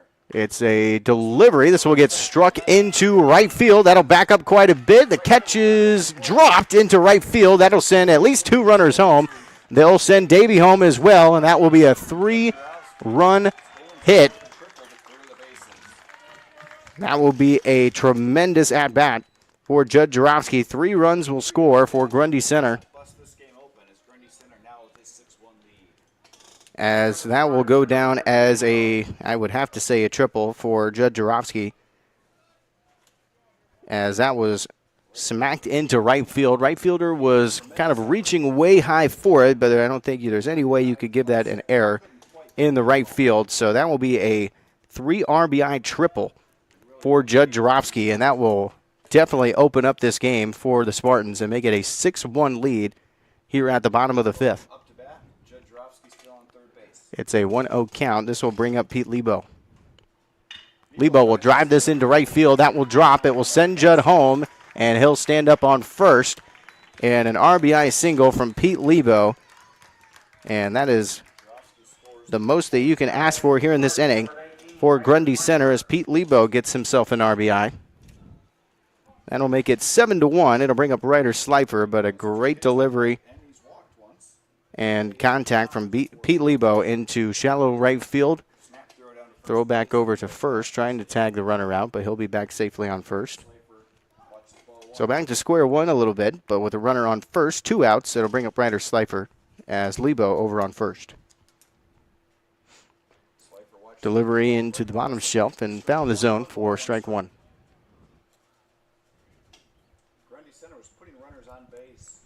Make it a 1-1 count. Curley delivers outside the zone for ball 2. Tyler Shower obviously started off this game as a starting pitcher tonight. Hunter Curley came in here the 5th inning. And that is when the scoring did start up. And, you know, Wapsie Valley had a great start to this game, had the 1 run. Obviously, this game's not over yet, but Grundy Center has opened it up quite a bit in the scoring department. And give Grundy Center a lot of credit for giving a lot of good at-bats to Tyler Shower. It made him have that pitch count go way, way up. Shower, one of the better pitchers for the Warriors. Wanted to probably play a little bit more tonight if he could have, but pitch count just was going up and up. So many foul balls, a lot of high pitch counts on the at-bats tonight for Grundy Center as a full count, and this will be popped up into center field. Looks like Wapsie Valley will be under it and will make the grab for the 3rd out, as that's Briar Bellers making the grab in center field. So Slifer will fly out, but a terrific 5th inning for Grundy Center, a total of 4 runs after that 3 RBI triple from Judd Jarofsky. So it gives himself 2 hits from the RBI single of Pete Lebo as well. Believe no infield errors, nothing I can remember or that I marked down, and just the 1 left on from the single of Pete Lebo. Well, that'll make it 7-1. Grundy Center on top. As we move to the top of the 6th, it'll be Caden Dana leading off, Briar Bellers, and then Garrett Shaden will get their guaranteed at-bats. Back after this here on Radio On The Go Sports.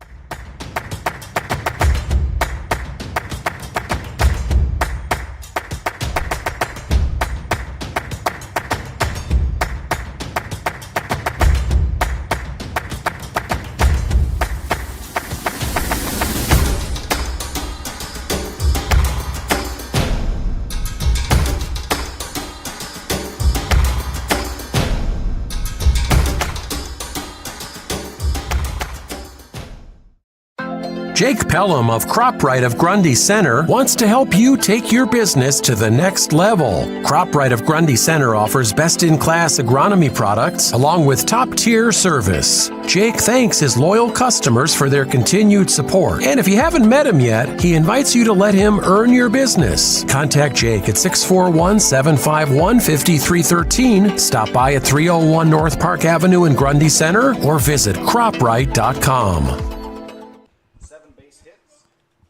Welcome back, everybody, here to Grundy Center. Top of the 6th inning coming up. It's a 7-1 lead for Grundy Center as 4 runs total in that bottom of the 5th for the Spartans. And an excellent inning. Had 1 run in the 3rd, 2 in the 2nd, 2 in the 4th, and 4 in the 5th, making it a 7-1 lead for Wapsie Valley. No scoring since that first run in the 1st inning. Had a decent start. Had the walk, sacrifice bunt put in scoring position, and then the RBI sacrifice from Briggs Bomey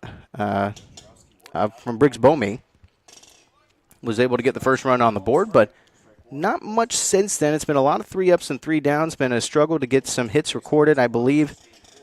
And as far as I'm concerned, I believe no recorded hits tonight for Wapsie Valley.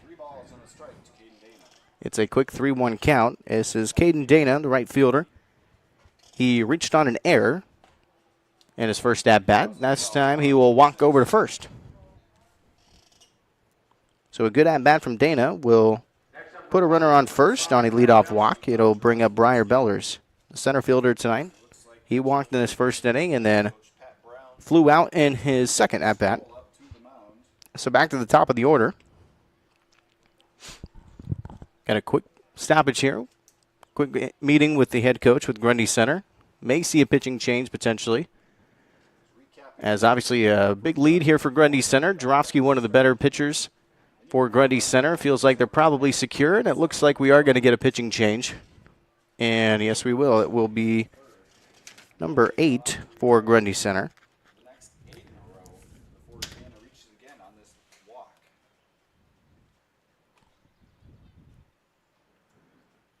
This may be Britt Meyer, I believe, coming in on the pitching change.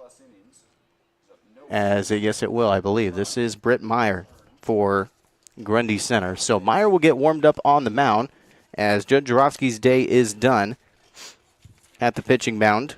So Britt Meyer, he'll get warmed up. We'll take a short break. We'll let him get some pitches in, and then we'll resume here at the top of the 6th. Back after this here on Radio On The Go Sports.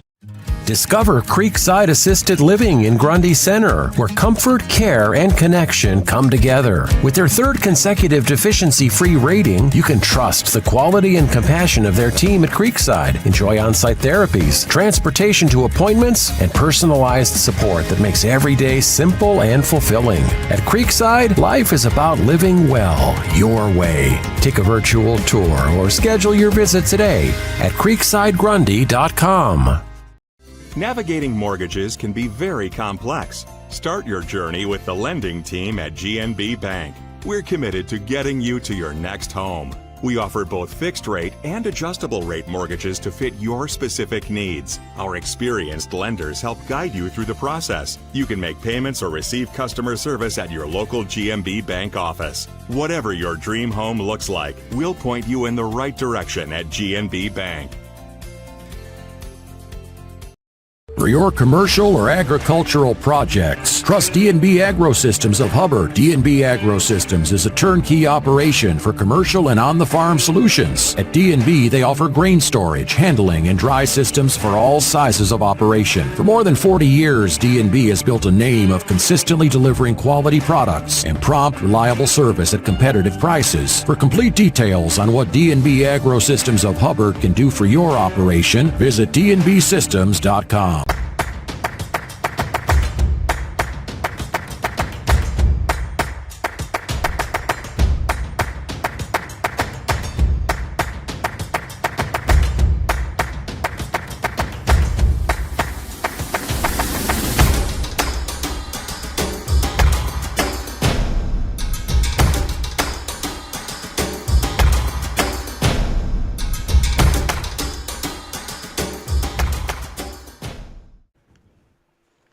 Welcome back to Grundy Center. We do have a pitching change for Grundy Center. It is Britt Meyer at the mound now as he got done with his warm-ups. This one's driven in to left field and will drop.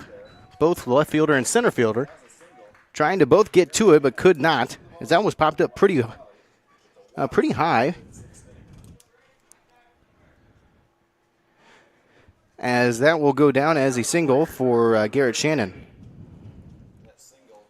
As Bellers, I believe, recorded the walk.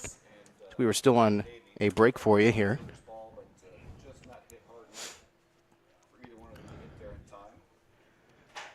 Excuse me, I'm catching my breath a little bit. Just trying to get some things going for you. It is a very hot day here in Grundy Center. Trying to stay cool out here this evening.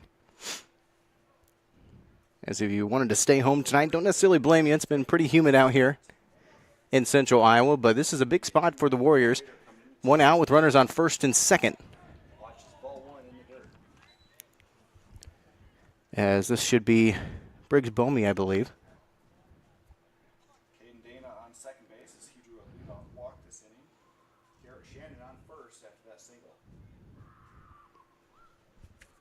As Bellers actually did ground out. That's what I initially thought, but I had my batting orders kind of mixed up. I thought there actually was already an out. So Bellers actually grounded out, and the single from Shannon puts runners on first and second.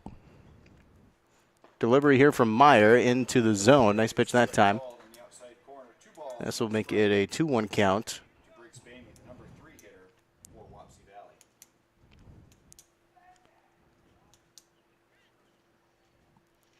Big spot here for the Warriors, trying to find themselves back into this game. Have 2 innings to do it. They don't need it all now, but definitely need to chip away at this lead any way they can to give themselves a shot going into the 7th inning. Senior Britt Meyer in on relief, pitching. Rick Famey, the hitter. 2 runners on base, 1 out. Make it a 2-2 count. Runner's going to go. Going towards third base. Meyer will react, throw over to third, will be out. A good reaction there from Meyer. He caught the runner stealing. A bit of an early jump that time from Caden Dana. He was trying to make the steal from second to third, but he kind of got caught a little bit. Give Dana credit, though. He committed, trying to slide in. He almost got there, but good reaction there from Meyer. Throw over to third, successful, and will tag the runner out. So that puts the runner over to second, as he was able to make himself over there, but this one would just get quickly grounded out from Bamey, as he will ground out. So just to kind of recap there, as Dana walked, then a ground out from Bellers, base hit from Garrett Shannon. Dana got caught stealing from second to third, and Shannon was able to make his way from first to second in the midst of all that chaos, and then Bamey grounded out, as no runs for Wapsie Valley through all that drama. Did record their first hit of the night, though, for Wapsie Valley of Garrett Shannon. Ends up being no errors and 1 left on for Wapsie Valley. We'll move to the bottom of the 6th. We'll take a quick 30-second break. Back after this here on Radio on the Go Sports.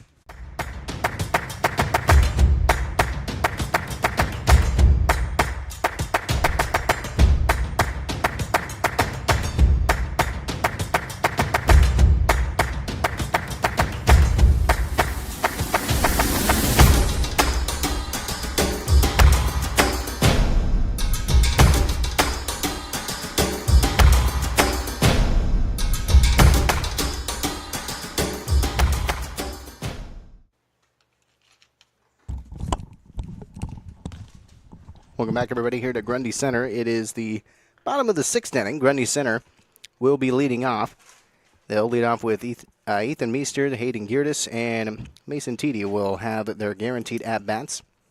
Here in the bottom of the 6th, could be their last at-bats of the night, of course, if Wapsie Valley unable to tie or take the lead in the top of the 7th. Healthy lead, though, for the Spartans. Could add a few more runs. Not necessarily too pressed about getting any more runs on the board, but always is welcome, of course, as Ethan Meester, the shortstop, will lead off. Remember, it is Hunter Curley at the mound now for Wapsie Valley, as Tyler Shower had a pretty good start, I would say, to this game. He ended up giving up 3 runs, gave up, I believe, a total of 6 hits, but, the defense overall of Wapsie Valley in those first kind of 4, I would say 4 innings, was able to really keep Grundy Center at bay as much as they could. Ended up getting a double play out of it. Grundy Center had 2 opportunities with full loaded bases with no outs, and they weren't able to score any runs off of both of those opportunities in 2 separate innings. So I would say the defense was able to step up in some much-needed areas, but offense has not been able to produce as much as they would have liked to tonight. Judge Jarofsky, a big part of that, of course, at the mound tonight, making it very difficult for the Warriors to get anything going. So this is a 1-2 count. Delivery high and outside, as get on the right page here, as Meester will take that pitch. This is Meester's 4th at-bat of the night. He had the infield flyout, the single, and grounded out. This one will be knocked into foul territory and will drop for a 2-2 count.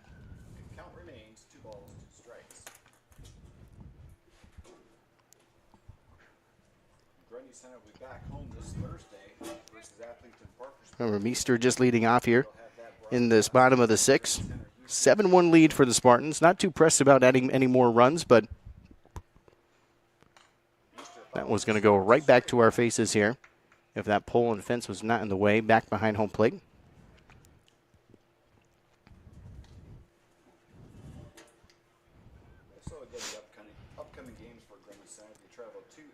Count is 2-2.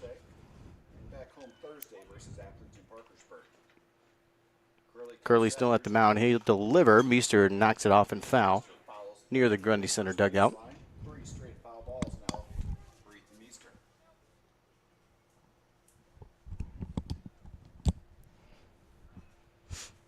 Hunter Curley on the mound. Here's the pitch. 2-2 delivery again. Swing and a miss from Meester as he will strike out on the leadoff. So leadoff strikeout will bring up Hayden Girdis. Girdis is over in left field. This is his fourth at-bat of the night. He had the double, he walked, and then he grounded out in his first 3 at-bats. So he's 1 of 2 tonight. A pretty good showing from Girdis. So look to have another at-bat. Most likely his last one tonight. Right to the shortstop where he was retired at first base. Makes it a 1-0 count after the first pitch. 1 out, no one on base. Swing and back behind the home plate and above the press box here for a foul ball.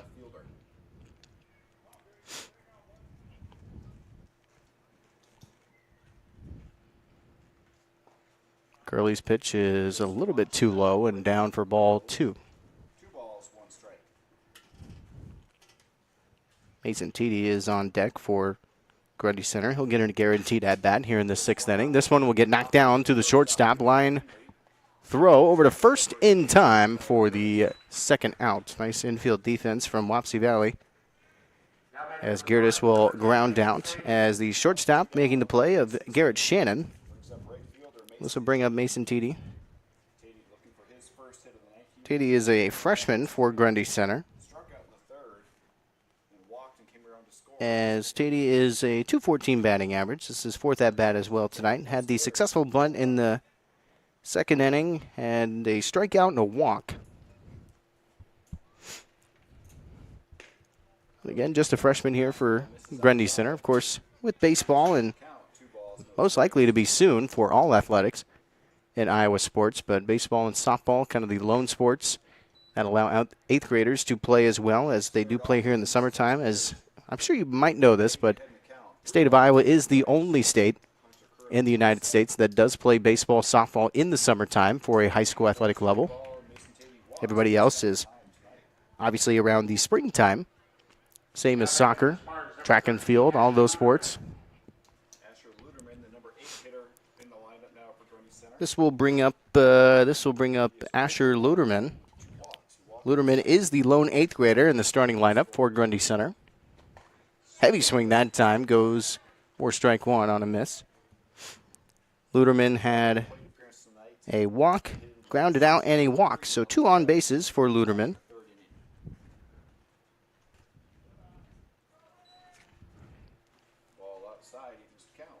This will be a 1-1 count with 2 outs. Has the 1 runner on base of Mason Teedy. This will get popped up. It'll be with the first baseman as he'll make his way under it. And, he'll make the error. And they will not rule it an infield fly rule. That will be an error in the infield by the first baseman. He seemed to be under it. It was just in and out of the glove.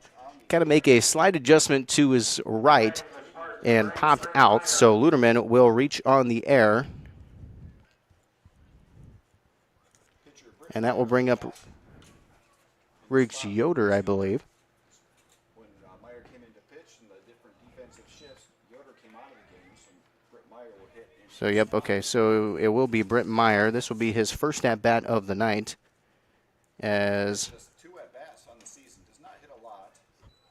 obviously Meyer is now the pitcher for Grundy Center. So Riggs Yoder's night at the plate is done. This is Britt Meyer, his first and only at-bat of the night. Runners on first and second. That one's in the zone for strike 3. And a quick showing that time as Meyer will strike out. As the top of the 7th coming up, Wapsie Valley has to tie or take the lead to extend this game as this inning goes for no runs off of no hits. Had the 1 error where Asher Luderman was able to reach on first and 2 left on, I believe, as we move to the top of the 7th. We'll take a quick break and back for the top of the 7th. Wapsie Valley has to answer. Back after this here on 92.9 FM and Radio On The Go Sports. Jake Pelham of CropRite of Grundy Center wants to help you take your business to the next level. CropRite of Grundy Center offers best-in-class agronomy products along with top-tier service. Jake thanks his loyal customers for their continued support. And if you haven't met him yet, he invites you to let him earn your business. Contact Jake at 641-751-5313. Stop by at 301 North Park Avenue in Grundy Center or visit croprite.com. Discover Creekside Assisted Living in Grundy Center, where comfort, care, and connection come together. With their third consecutive deficiency-free rating, you can trust the quality and compassion of their team at Creekside. Enjoy on-site therapies, transportation to appointments, and personalized support that makes every day simple and fulfilling. At Creekside, life is about living well, your way. Take a virtual tour or schedule your visit today at creeksidegrundy.com. Welcome back, everybody, here to Grundy Center. Top of the 7th inning coming up. Obviously, Wapsie Valley in a big hole. Has to either tie or take the lead to extend this game here tonight. Otherwise, this will be the last at-bats of the evening. Leading off is Blake Hesse for Wapsie Valley. This one is past the pitcher into the fair territory, and a bit of a mistake there in the infield, as they will have the runner safe on first, as that will be Blake Hesse with a leadoff single. It was hard to really call that an error of any sorts, just kind of everybody racing towards the ball. Pitcher, shortstop, third baseman all kind of came in at the same time. No one could really make a play on it, as Hesse is able to make himself easily over to first. Throw was really nowhere in time, as this will bring up Landon Molds.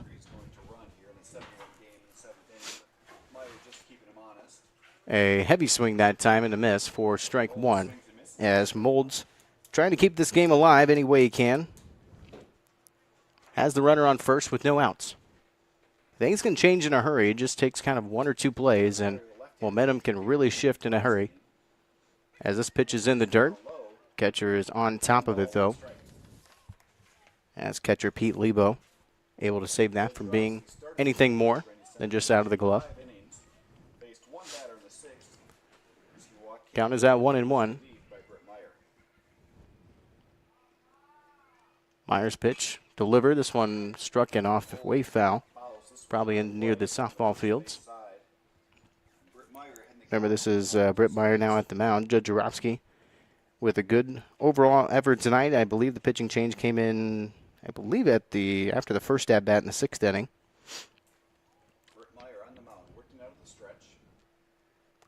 1-2 count. This one will be knocked down to the second baseman and fair. Throw over to second, out. Throw over to first is safe. Double play not successful, but the out is made at the second base, so it is going to be a fielder's choice for Landon Molds. So Molds will reach over to first on the fielder's choice. This will bring up Tyler Schoer.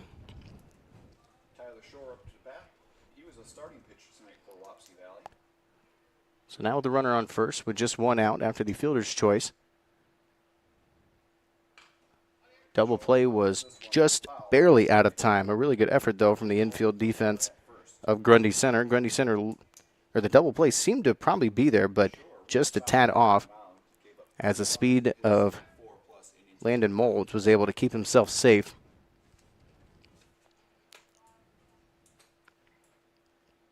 Meyer delivers. This is driven into right field. That's going to drop. That'll stay fair. It will have the runner round over to third and now back as he thought about it. Could have potentially took off. It would have been close, though. The throw was definitely going to make it definitely a tough call for the umpire over at third. Most likely would have been out, so a good decision. Rounding second to come back of Molds, as that will be a single for Tyler Schoer. So a couple of hits here in the 7th inning. Has the one out. Runners are on first and second. This will bring up Hunter Curley. Now the pitcher for Wapsie Valley. He's hoping his pitching night is not done. If he can keep this game going. Still a lot to take care of for Wapsie Valley, down by 6 runs. And a 7-1 lead for Grundy Center, but Just takes, like I said, a couple of plays. The momentum can shift in a big hurry, especially here at the high school level. Runner on second base, he reached on a fielder's choice. This throw goes low and outside for ball 2. Bolds on second, Tyler Shore on first after his single. Hunter Curley, the batter, facing the left-handed Britt Meyer. 2-0 count. Meyer will deliver. That's low. That's going to go wild. That will advance the base runners. That'll put the runners on second and third. So a big scoring opportunity now for Wapsie Valley. Tyler Shore at second, and a 3-0 count to Hunter Curley. So this is Hunter Curley. This is a big spot for him as he was over on first base and now is in the pitcher's mound.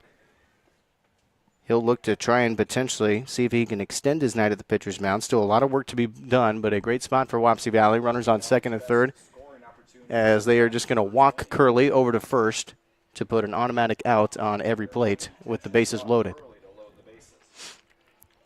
So that's going to give a force out at every plate. Makes it a little bit easier for the defense to make a quick decision. They don't have to think about where the force out's going to be. They can throw to every plate.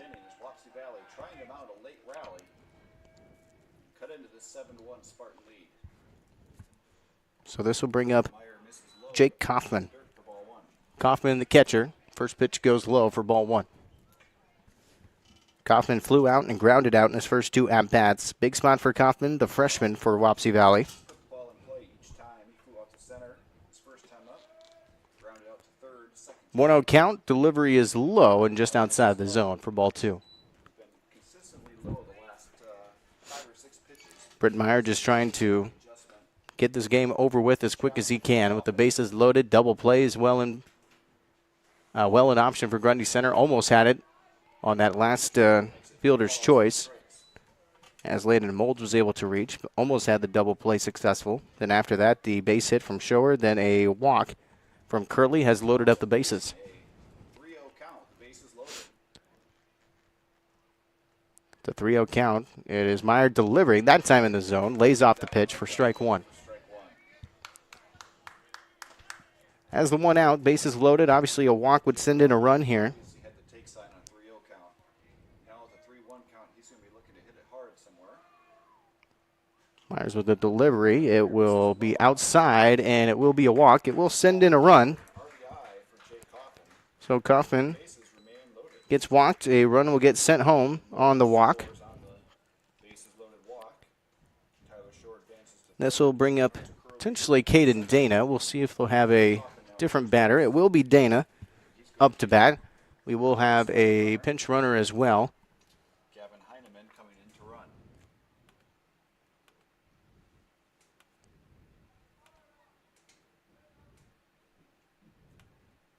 Wapsie Valley. This will be Gavin Heineman running over on first base as the pinch runner. A quick, brief discussion with the infield for Grundy Center. Just trying to discuss a couple of things. Obviously, they're not too much in a big worry yet, but bases are loaded.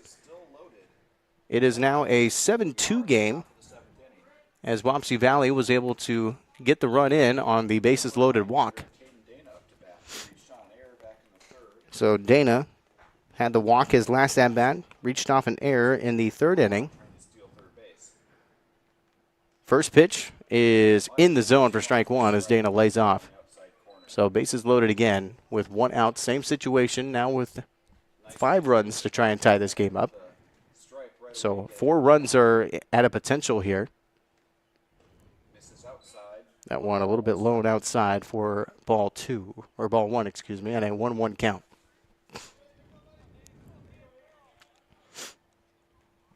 Dana, a 167 hitter coming into tonight's game. Meyer delivers. This one popped up and fouled. Could be in some territory, and now out for a foul ball. Right in front of the third base dugout. As that is a 1-2 count. It is a foul ball. 1 ball, 2 strikes now to Caden Dana.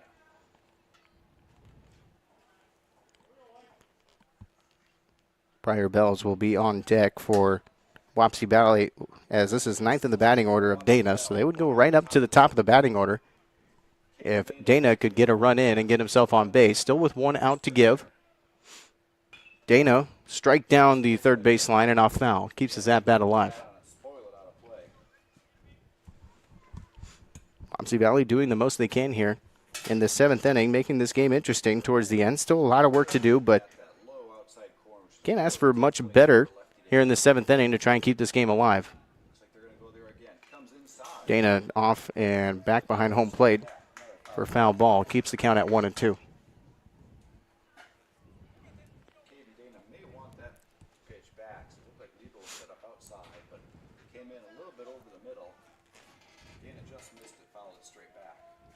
Briar Bells is waiting anxiously on deck, seeing if he has himself a chance as well, as this one is outside, and Dana lays off for ball 2. Briar Bells is the leadoff pitcher back at the top of the batting order. Obviously, they're kind of where they want to be for Wapsie Valley. If they can get another chance at bat, swing and a miss for strike 3. Good delivery from Meyer, and a big strikeout there for Grundy Center. And Grundy Center now 1 out away from ending this matchup tonight. Briar Bellis, the leadoff hitter for Wapsie Valley, steps up. So this will bring up Briar Bellis. He is the center fielder. He's a leadoff hitter. Like I mentioned before, he had a walk, flew out, and grounded out. So no hits yet for Bellis. First pitch in the zone for strike 1. Bases loaded, 4 out on every plate. Just the 1 out for Grundy Center to take, and this matchup will be over. But Wapsie Valley trying to press on, see if they can get some runs going. Bellis is going to drive this deep and popped up high into shallow center field, and it's caught for the 3rd out. And Grundy Center will win here tonight on a 7-2 victory. Wapsie Valley making it interesting towards the end here in the 7th, but Grundy Center holds on and will win tonight 7-2. They'll remain undefeated in the season so far. They'll improve their record to 7-0 and remain first place here in the NICL Conference. We'll take a short break. Back after this, we'll wrap it up for you here on Radio On The Go Sports. Jake Pelham of CropRite of Grundy Center wants to help you take your business to the next level. CropRite of Grundy Center offers best-in-class agronomy products along with top-tier service. Jake thanks his loyal customers for their continued support. And if you haven't met him yet, he invites you to let him earn your business. Contact Jake at 641-751-5313. Stop by at 301 North Park Avenue in Grundy Center or visit croprite.com.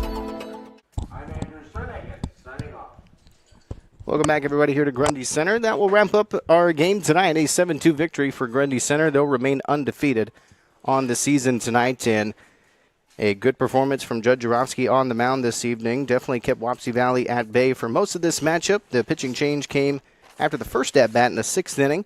Wapsie Valley able to put up another run in the 7th inning after the loaded bases walk. Was able to send in a run in the 7th, but Grundy Center able to hold bay for the Warriors as Britt Meyer came in as a relief pitcher and did his job and keeping this a 7-2 victory for Grundy Center tonight.